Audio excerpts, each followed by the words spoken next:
"You filthy old woman!" she screamed, raising a bucket of dirty water and splashing it straight onto the elderly woman in the wheelchair.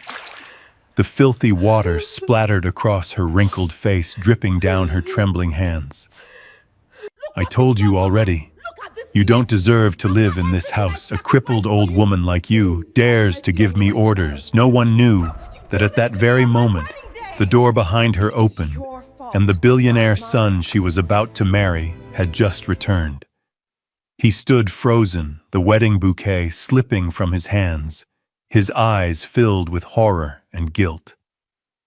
This isn't just a story, it's a lesson about filial love, pride, and the heavy price of ingratitude. Because money can buy a mansion, but it can never buy a mother's heart. Tell us in the comments where you're watching from: Nigeria, Ghana, South Africa, Chicago, London, or Vietnam. What would you do if you witnessed this scene? Don't forget to like, share, and subscribe to Afritales by T-Til to follow the next part, where the billionaire son discovers the true face of his fiancée and find out what happens to the ungrateful man and the heartless woman. Now, let's begin the story. During the 2 years Tunde was in London, all of Lagos spoke the name Amaka Chidiebere, the woman everyone believed was the blessing of his life. She was beautiful like an ivory statue, her walk soft as the wind, and her smile opened every door in Nigeria's high society. The press called her the future Mrs. Nwosu, the angel behind the empire. And Tunde, blinded by love, believed he had found the wife his mother once prayed for her son to have. He never knew that his angel's wings were made of steel, cold and sharp as a blade. When Tunde returned home, Amaka was the first to appear at the airport. She ran into his arms, tears glistening as cameras flashed all around. "Welcome home, my king," she whispered sweetly. Flashes lit up the terminal, and by morning, Lagos. Today ran the headline, "True love still exists. Amaka and Tunde, the city's golden couple." But behind those smiles, Mama Ngozi, the mother in the wheelchair inside the Nwosu mansion, watched in silence, her eyes carrying a shadow of unease. She had once been a sharp businesswoman, one who'd seen hundreds of fake smiles. With just one glance, she knew this girl didn't love her son. She loved the Nwosu name engraved on the golden plaque at the mansion gate. From the day Amaka moved into the mansion, a chilling stillness settled over the house. Old housekeepers who had served for years were fired one after another, all under the excuse of being unprofessional. Mama Ngozi was moved to a small room at the end of the corridor, a place where sunlight never reached. Amaka said gently, "The main room is too cramped, Mama. You should stay somewhere quiet so I can take better care of you." But in truth, it was her way of hiding the old, frail mother from the eyes of guests and reporters. By day, Amaka, dressed in white, attended church, spoke softly, and even cooked egusi soup for Mama. By night, she hissed into the phone with her friend, her voice cold as venom. "He trusts me completely. Once he signs the transfer papers from London, I'll have full control of his company." And his mother. That old cripple she's not even worth worrying about. Tunde was completely unaware. He thought Amaka was the bridge helping him reconnect with his mother after years apart. But Mama Ngozi knew her only son was being strangled by a serpent wrapped around his heart. One morning, as she tried to wheel herself into the garden for some air, Amaka stood on the steps, arms folded, voice sharp as glass. "You should stay in your room. People might see you like this, and that wouldn't be good for Tunde's image." "I'm his mother," she said softly. "What image could be worse than a son who forgets who gave him life?" Amaka smirked, her crimson lips curling slightly. Sometimes Mama should learn to stay silent so her son doesn't have to feel ashamed. Each word dropped like a stone. But Mama Ngozi didn't argue. She simply lifted her gaze, her eyes calm yet deep with sorrow. "I've seen many women chase my son for money. but none has ever dared to pour filth into her own soul the way you just did." Amaka didn't understand what she meant, but the words unsettled her for the rest of the day. That afternoon, Amaka sat in the grand living room scrolling through her phone. A new article had just been published, Tunda Nwosu, to announce engagement this week. She smiled and raised her glass of red wine. "Cheers to the empire soon to be mine." Meanwhile, in the dim little room at the end of the hall, Mama Ngozi prayed quietly. "Lord, if my son's heart has gone blind because of love, let his eyes be opened by truth, even if that truth shatters his heart." And that night, Lagos seemed to hear her prayer. Winds rose from the Victoria coast, carrying the smell of salt and thunder. Rain was coming, but it wasn't just a storm to wash the city. It was a storm to cleanse the faces of those who wore angelic masks. Because the day Tunde returned home unexpectedly was the day the bride of his dreams revealed her true face, the face of a betrayer dressed in white. The Nwosu mansion, nestled in the quiet outskirts of Ikoyi, surrounded by white flower gardens and tall iron gates, once stood as a symbol of the empire Mama Ngozi and her late husband had built with sweat and tears. But now it was no longer a home. Within those marble walls lingered something colder than silence, contempt, disguised behind a smile. Every morning, Amaka, the woman Lagos called the angel of high society, walked past the small room at the end of the hallway, where Mama Ngozi sat in her old wheelchair. She would pause, put on her perfect smile, and say sweetly, "Mama, I just placed a few more orchid pots in the living room. Would you like to come see them, thank you?" "My dear Mama," Ngozi replied softly, her voice tired. "Just bring me a little sunlight. Sunlight itself is a kind of flower." Amaka smiled, nodded, then signaled the maid to draw the curtains closed. The light vanished. The room fell into darkness. Every afternoon, Mama Ngozi asked for a cup of ginger tea, the only thing that could warm her trembling hands. But instead of bringing it herself, as she once did, Amaka began delegating the task to a new maid. And one day, when Mama Ngozi took her first sip, a strange bitterness stung her throat. "This tea," she murmured. "Maybe the ginger's gone bad," Amaka replied without looking up from her phone. Mama Ngozi smiled faintly and set the cup down. She said nothing more. A woman who once ran a shipping company knew exactly when someone was testing the limits of her endurance. At night, when Tunda called on video from London, Amaka cleverly positioned the camera so his mother never appeared in the frame. "Where's Mom?" Tunda asked lovingly. "She's asleep, darling," Amaka answered in her sweetest tone. "I told her to rest. We have a big engagement ceremony coming up." On the other side of the screen, Tunda smiled, full of happiness. He didn't know that this sleep was really months of isolation with his mother, hidden behind closed doors and suffocating silence. One stormy night, as heavy rain poured over Lagos and the power went out, Mama Ngozi reached for a candle. The door creaked open. Amaka stood there, her phone flashlight cutting across her face, half lit, half shadowed. "Mama, I don't want people seeing you like this. They say, this kind of image brings bad energy to the house." "This image," Mama Ngozi chuckled softly. "You forget, it's this very image that gave Tunda the life he has today." Amaka tightened her grip on the candle, her voice low and venomous. "I don't want trouble with you. But if you know what's good for you, stay in your room. I won't let his mother ruin my future." The door slammed shut. The wind howled. The candle flickered out, leaving behind only the scent of burnt wax and damp air. The next morning, the maids saw Amaka dressed in white walking down the corridor, with a fruit basket humming softly, "We all deserve love, even if it hurts." To anyone watching, she looked like the perfect devoted fiancée. But only Mama Ngozi knew, with every smile Amaka gave, another piece of the mansion seemed to die. In the old mirror on the wall, Mama Ngozi caught her reflection. Silver hair, trembling hands, but eyes still bright with strength. She whispered a prayer.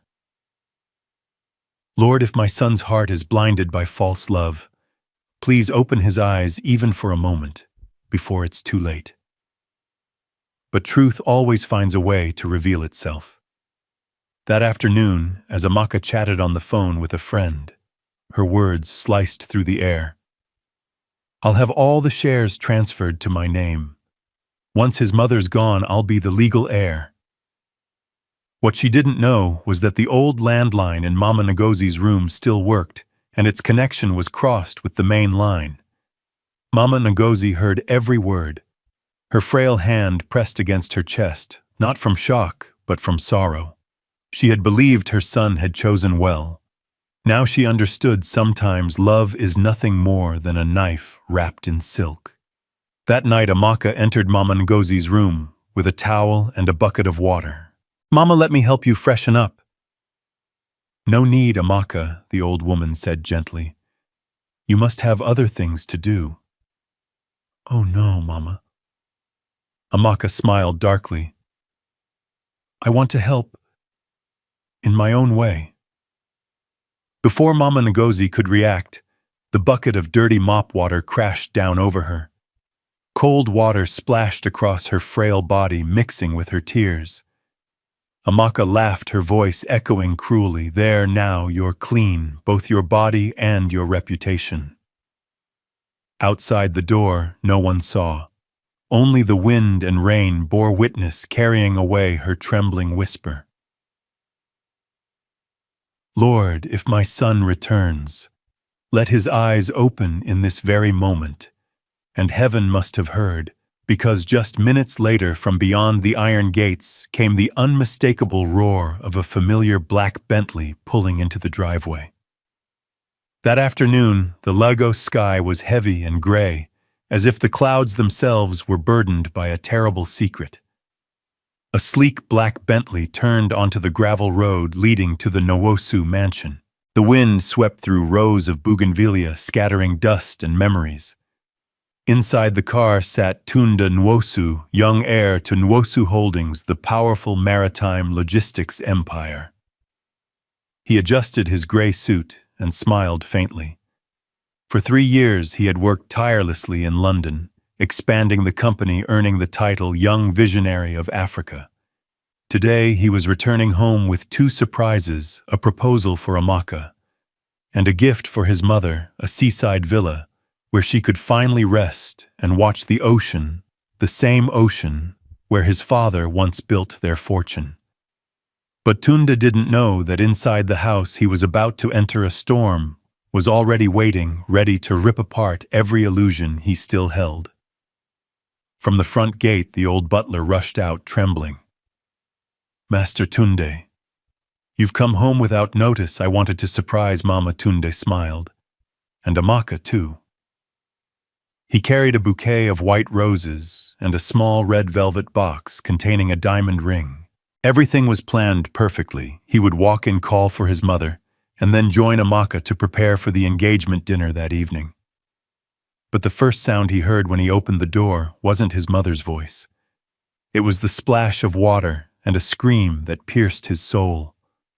The sharp click of high heels echoed through the marble hallway.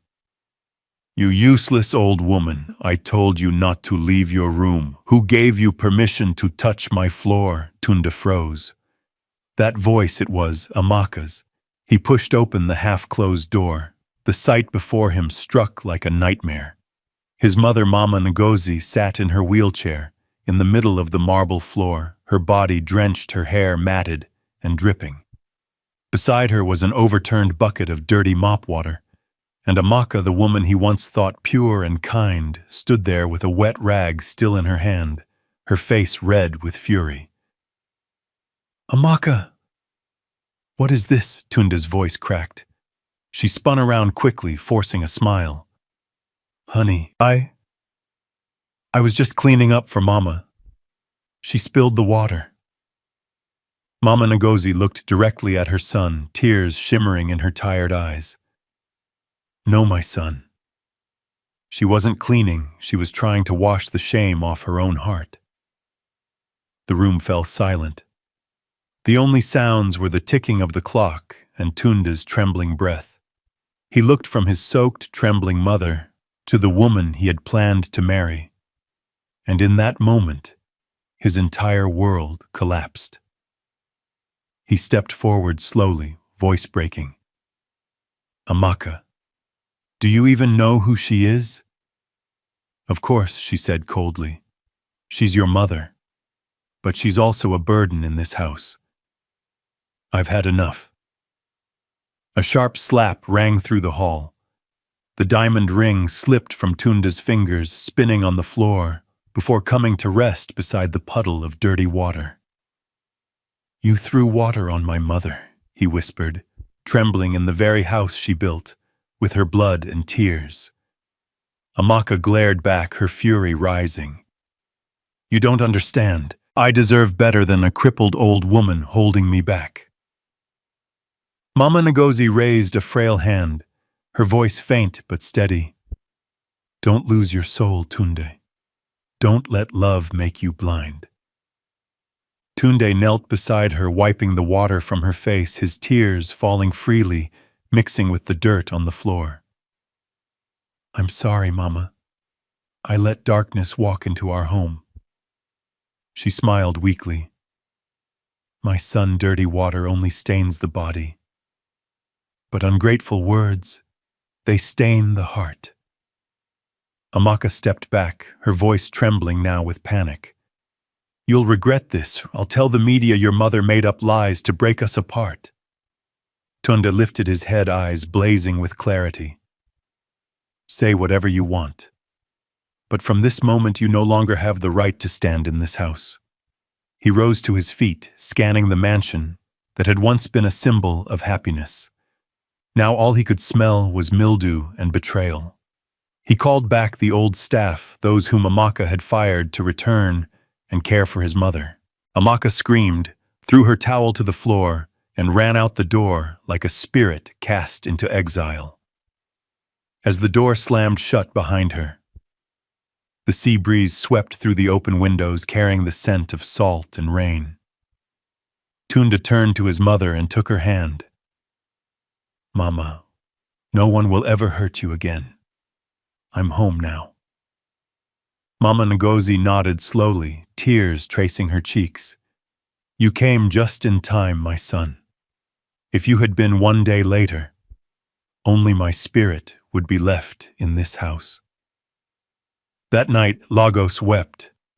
Streetlights reflected through the rain-streaked glass, illuminating the faces of mother and son sitting together, one trembling when awakened. Outside, thunder rolled like the voice of justice itself.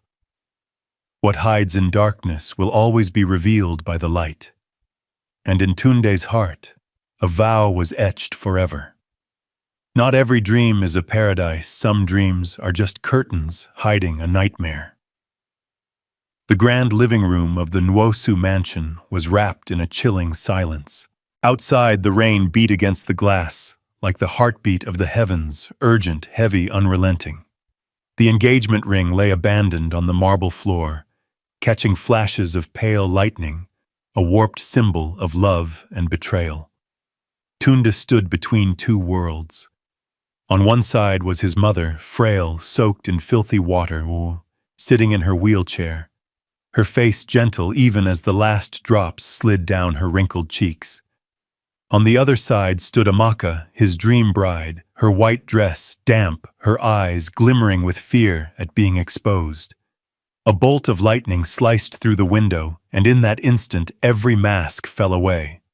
Amaka Tunde's voice trembled deep and heavy with rage. Explain this. Is this your idea of caring for my mother? She forced a crooked smile, one that looked like it had been cut onto her face with a knife. You misunderstand, darling. I was just cleaning. Your mother spilled the water. I was only trying to help. Enough, Tunda thundered, his voice like lightning in the confined room. I saw you with my own eyes. I heard every word you said to her. The air thickened. Amaka's eyes darted around, searching for escape. But the back door was closed. The wind blew inward, carrying the scent of salt from the distant sea. Mama Ngozi spoke softly, her eyes calm but no longer weak. Tunde, don't let anger make you someone God wouldn't recognize. Let the truth speak for itself. Tunde bent down and picked up the phone that had fallen near Amaka's feet. The screen was still lit with a message from her friend flashing clearly. Once his mother dies, everything transfers to you. Lagos will call you the queen of the Nwosu Empire. He slammed the phone onto the table, his voice breaking. So this is your love, Amaka, a love measured in shares and property deeds. Amaka stepped back, her eyes wild. You think I came to you for love? No, Tunde, I came for opportunity. I've put up with your sick mother, this cold house, because I wanted a better life. The confession sliced through the air and through Tunde's heart. Mama Ngozi pressed a trembling hand to her chest, but her smile was soft, steady. Thank you for your honesty, Amaka. The one who admits their sin still has a piece of their soul left. Amaka laughed dryly, her shoulders trembling. Soul, what soul survives poverty when you've spent your life watching others be praised while you serve them? Tunde's hands tightened into fists, his breath ragged. And that gives you the right to humiliate the woman who gave birth to the man who fed you. Amaka's laughter turned sharp, metallic. I owe her nothing. She's the reason you're weak, the reason you keep bowing to your past. A crack split the air, the sound of Tunde hurling the ring box against the wall. The diamond popped free, rolling across the floor until it stopped by his mother's feet. He collapsed to his knees, his tears mingling with the rain blowing in from the open window. Mama, I was blind. I loved a ghost and thought she was an angel. Mama Ngozi's frail hand rested gently on his head. It's all right, my son. As long as you can bow before truth, you are still your mother's child. She turned to Amaka, her tone calm, almost too calm. My dear, dirty water may soak my clothes, but it will dry. The stain on your heart. Who will wash that away? Amaka froze. Fear flickered in her eyes. Then, cornered by truth, she screamed, You wretched old woman, you think you're holy. If it weren't for you, I'd have everything. Slap. The sound cracked through the air like thunder. Not from anger, but from heartbreak. Leave my house, Amaka, Tunde said quietly. She shrieked, You'll regret this. You'll lose everything because of me. Tunde straightened, his voice calm as the air after a storm. No, Amaka. I just found what I'd lost, my honor as a son. Amaka fled, her heels clattering wildly until the sound vanished beyond the gates. The mansion sank into silence once more. Only the rain remained and the warmth of a mother's hand resting over her son's. Tunde looked around the once glittering living room, filled with gold crystal and light, but now it felt hollow like ashes after a fire. Mama, I made you suffer. Mama Ngozi smiled faintly. No, my son. God allowed this humiliation so you could see greed's true face. That means we've already won. Lightning flashed one final time, illuminating the mirror on the wall, reflecting the image of a frail mother and a son kneeling beside her in the light. That night, Tunde did not sleep. He sat beside his mother until dawn, listening to the rain on the roof, the scent of ginger tea and tears mingling in the air. In the corner, the engagement ring still glimmered faintly in a puddle, the strange, haunting light of a love that died and a heart finally washed clean. The rain outside had stopped, but inside the Nwosu mansion, the storm had not yet passed. There were no more screams, no more echoing heels against marble, only the faint dripping of water from a soaked dress and the trembling breath of a mother who had just endured humiliation. On the white marble floor, the chandelier light scattered into dim reflections like streaks of tears. Mama Ngozi sat still in her wheelchair, her thin hands resting on her lap, eyes fixed on the framed photograph hanging on the wall, a picture of her late husband who had once promised, "If I am no longer here, our son will be your legs." Now those legs knelt before her, wet with rain water and tears. Tunde remained on his knees, gently wiping the dirty water from his mother's dress.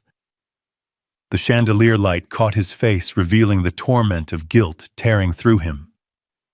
"I let someone disgrace you in your own home," he said, his voice cracking. "I thought I was living in love, but I was living in a lie." Mama Ngozi smiled softly, her gaze tender as though comforting a child who had just fallen. "My son, many see love, but not its nature. Sometimes you must fall to know who will help you rise." She placed a trembling hand on his damp hair. "Dirty water will dry, but if your heart is not cleansed by honesty, it will remain clouded forever." The chandelier swayed gently, casting light on the family portrait, a young Tunde on his father's shoulders, his mother standing beside them with a radiant smile. Tunde looked up at it, then back at his mother, tears dripping onto the cold marble floor. "I forgot what father taught me: a man may lose his wealth, but never his honor." Mama Ngozi squeezed his hand. "You haven't lost it, Tunde. God brought you home at the right moment to see what you needed to see." Outside, thunder rumbled faintly like destiny knocking on the door. In the dim glow, the puddles on the marble floor began to dry, yet Tunde's eyes stayed red. He could feel the chill rising from the stone beneath him, a reminder that guilt never leaves easily. It seeps into the cracks, into the heartbeat itself. Suddenly, Mama Ngozi coughed, her body leaning sideways. Tunde panicked, catching her in his arms, his tears falling onto her trembling hands. "Mama, please don't speak. I'll take you to the hospital." She shook her head weakly, lips quivering. "No need, my son. Just stay beside me. That's all the healing I need." Those words broke him. He held her close, no longer the successful businessman, but a son desperate to mend what could never be undone. "Mama, I promise. I'll rebuild this house. It will no longer be a place of tears, but of love." As he carried her through the grand hallway, the lights reflected on the long mirror. In it, the image of a young billionaire, suit drenched, carrying his elderly mother in his arms, appeared like a painting of redemption. Outside the room, the old staff who had returned after hearing of his homecoming stood silently watching. No one spoke. Only one elderly maid began to weep softly, pressing a hand to her chest. "At last, justice has returned to this house." Tunde brought his mother into the main bedroom, the one that had once been hers before Amaka had driven her out. He opened the windows, letting the soft night air drift in. The wind carried the scent of rain, the scent of freedom and of truth finally revealed. Mama Ngozi looked up toward the chandelier, its crystals still glimmering like frozen tears. "You know, Tunde," she whispered, "people can dirty a floor, but they can't stain a heart that knows how to forgive." Tunde held her hand tightly. "Mama." "You forgive her," she nodded gently. Her eyes turned toward the quiet night. "Forgiveness isn't for her, my son.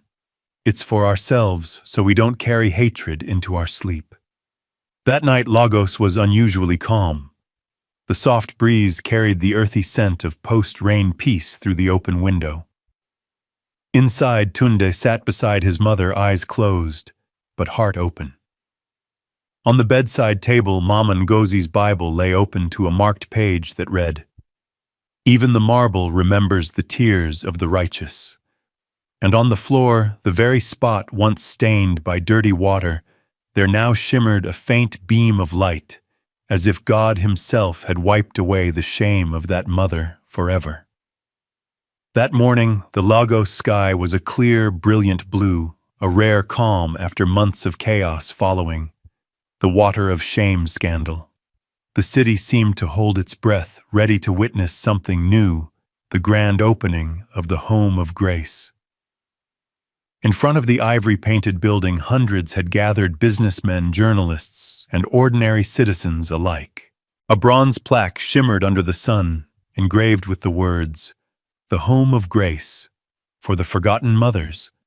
Legacy begins with respect." Behind the crowd, cameras turned toward the man stepping out of a sleek, black car.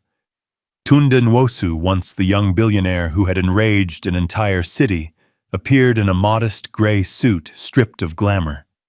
His face was calm, but his eyes carried the quiet ache of a man still haunted by regret. On the steps sat Mama Ngozi, serene in her wheelchair. Her kind face glowed softly in the morning light, her frail hands folded over her lap. The white scarf around her head fluttered gently, a witness to tears, humiliation, and at last forgiveness.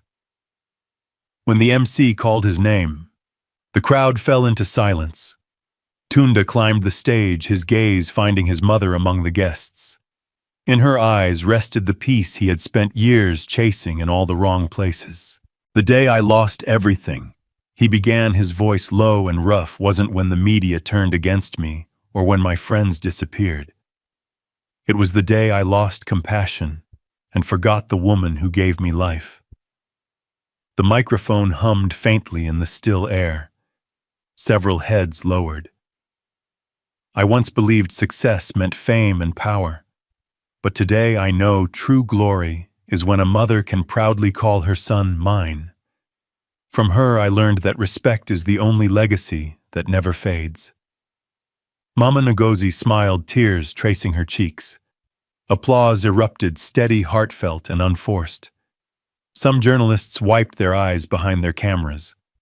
On the screen behind Tunde, images began to play: newly built homes, elderly mothers smiling beside birthday cakes, disabled children learning to paint in sunlit classrooms. At the back of the hall, one reporter whispered to another, "Can you believe the man who once made Lagos furious is the same one who built this place?" Her colleague replied softly, "That's Lagos, where pain sometimes turns into miracles." When the ceremony ended, Tunde walked over to his mother and knelt beside her, taking her hand. "Mama, thank you for never turning your back on me." She placed her thin hand on his cheek and whispered, "My son, a mother's heart doesn't know hatred, only the hope of her child's return." Outside, the church bells chimed, mingling with the breeze. People began to line up to enter the new center, a place where lonely mothers were welcomed and children rediscovered their laughter. A little boy in a wheelchair looked up at Tunde and asked innocently, "Are you the one who built this place?" Tunde smiled and bent down to his level. "No, my boy. My mother did." The child blinked in wonder, turning toward Mama Ngozi, who beamed back at him, her eyes shining like someone who had finally found light after the storm. As sunset washed over Lagos, turning the city gold, the ocean breeze carried laughter and the scent of salt through the streets. On the front wall of the Home of Grace, someone had taped a small piece of paper that read, "Forgiveness is the bridge between pain and peace." When the gates closed for the evening, the light from inside still spilled gently onto the street, illuminating the faces of passers-by. Lagos was no longer as noisy as before, but in every breath, in every glance exchanged among its people, something had changed. Not through power, not through wealth, but through the awakening of the human heart.